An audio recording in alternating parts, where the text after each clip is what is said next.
What's up, boxing fans? Episode 11 of the Slip and Weave podcast coming right at you.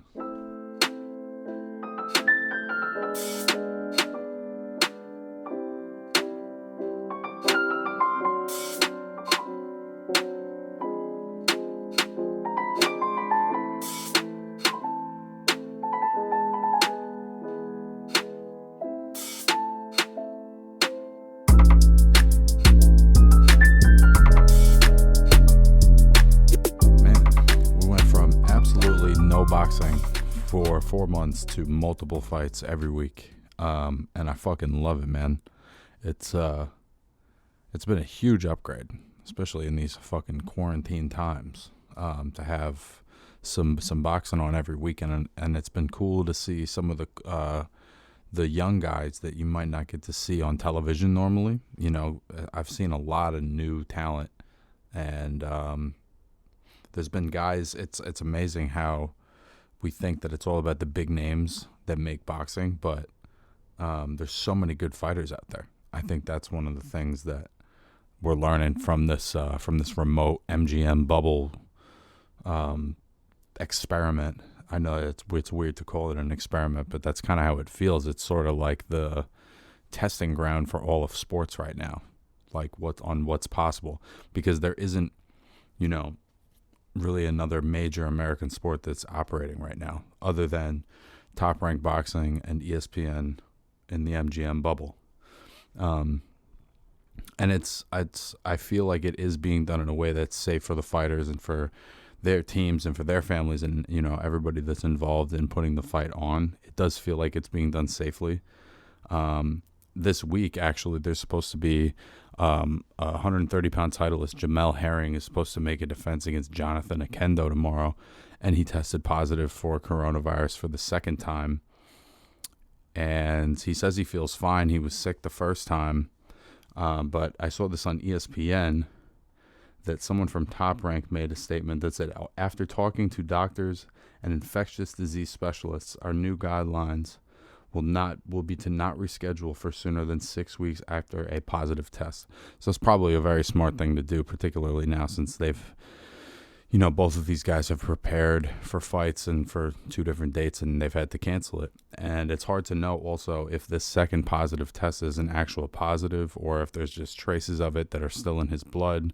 But it's tough to know. It's just better to be safe right now than sorry. There's no reason to, force these guys into a ring.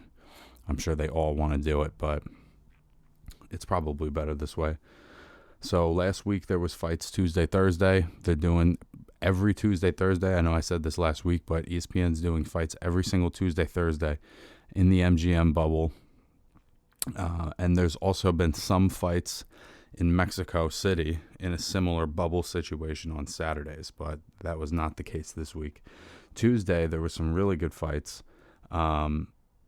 The first one was between a guy named Luis Alberto Lopez and Andy Vences. Lopez winning by a really close 10-round decision. Never really heard of either of these guys. It seemed like they were sort of pushing Vences as the A side. He had probably fought some bigger names. And this was a really close back and forth fight. It was kind of weird because there was a big height difference. Vences was probably 4 or 5 inches taller than Lopez. But Lopez kind of stands up really straight, and Vences sort of crouches and hides his head and his shoulders a little bit. So the height difference wasn't really as apparent as it would be normally with a 5-inch height difference. And early, it seemed like Lopez was kind of doing his thing. Then Vences started to take over. Then Lopez sort of took over down the stretch and wound up winning a close decision. This guy Vences, he's really good and he's pretty talented, but he just seems like maybe he's like killing himself to make weight or something. But there's just something in the way that he moves where it looks like he really has to kind of put himself up to it and force himself a little bit. It looks like it takes a lot of effort for him to do what he needs to do. It's like he knows what he needs to do, but it takes more than he has almost, and that's kind of how I look at it if a fighter is maybe working too hard to make weight. And then the main event was a junior welterweight title, a contender named Jose Zepeda, 32-2, 25 knockouts. He beat a guy named Kendo Castaneda, who was a pretty good opponent, actually. It was weird. I don't know. Maybe I don't know enough about Zepeda and his past. I know he gave Jose Ramirez a really good fight. That's pretty much all I know about him. He beat Jose Pedraza also. But it seemed like from the opening bell, the announcers were super critical of him and almost suspicious. There was almost a questioning of his heart or his drive. I couldn't quite tell what their issue was, but all that aside, just kind of watching him, the guy can do everything well. He can box off the back foot. He can sit down and slug for a second if he needs to. He's just super proficient at sort of each angle of the game.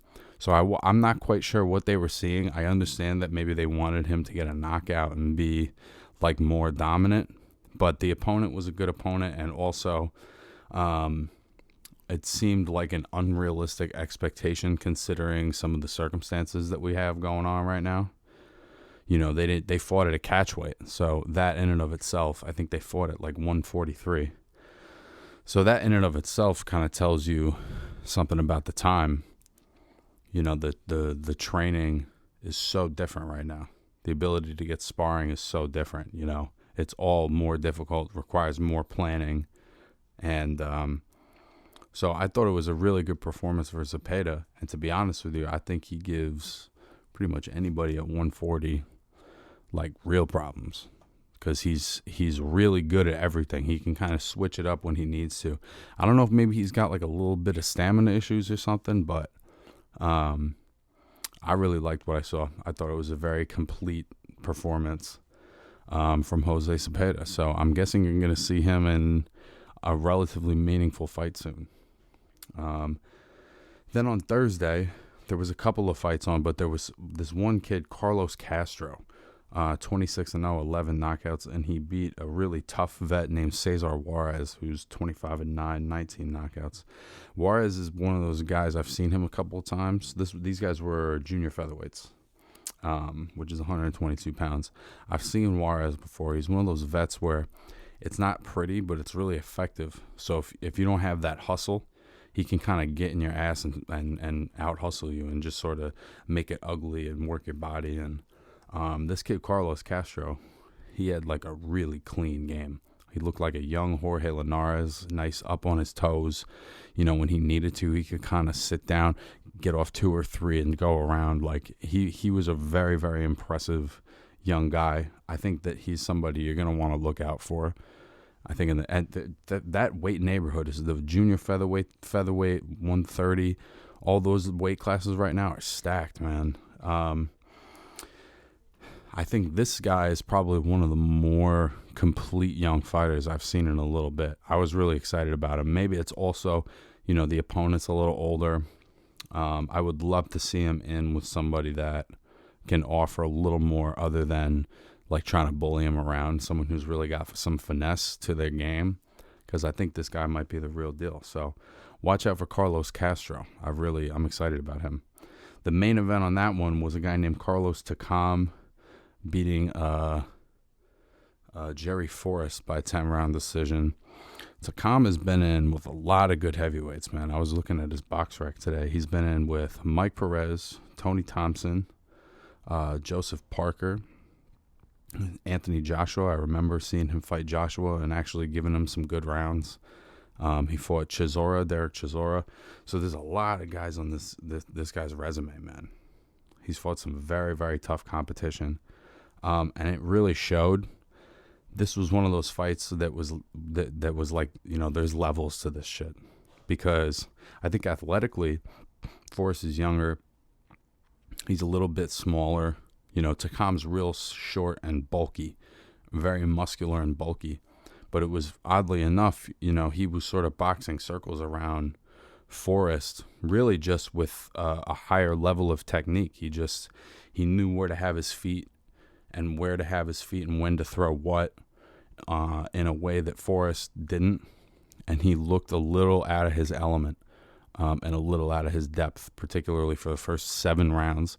He came on late, I think he was hustling for it. He wanted it, but it really was. There's just different levels. Takam, he's been in with some of the baddest men in the whole division, and I've never seen him really get beat up. He's always in a good fight. There's not one thing he doesn't do well. He does everything pretty well. And even though he's 39, having that experience against those top level guys, being able to learn from those experiences, you fight somebody that's in that fringe contender level. That's who you find out, if they're real or not. If Jerry Forrest was like a real prospect, he would have handled Carlos Takam. But now we know, okay, maybe he's not there developmentally, because this level of guy completely outthinks him and outboxes him. So I like Takam. I don't know who at the top he can beat, but if you're not at the top, I don't think you're beating him. He's a very technically proficient guy, and I really enjoyed watching him fight, man. It's cool to see a big man up on their toes and moving around like that, particularly when they're not tall, when they're kind of stocky. You never see somebody like a David Tua up on their feet moving around. So it was cool to see that.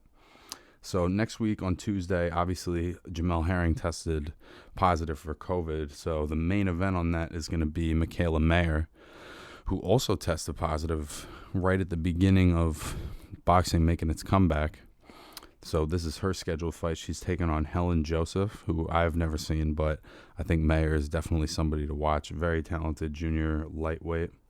And then on next week, on Thursday, there's going to be Felix Verdejo and Miguel Mariaga in separate fights. Verdejo was one of those top prospects in all of boxing a couple of years ago, and it kind of fell off for a minute. I know he took an L, and he's on the comeback trail, but I think that he's also a very complete guy. So definitely check out Felix Verdejo this Thursday on ESPN. And thanks for tuning in to episode 11 of the Slip and Weave podcast. I'll be back next week for more. Peace.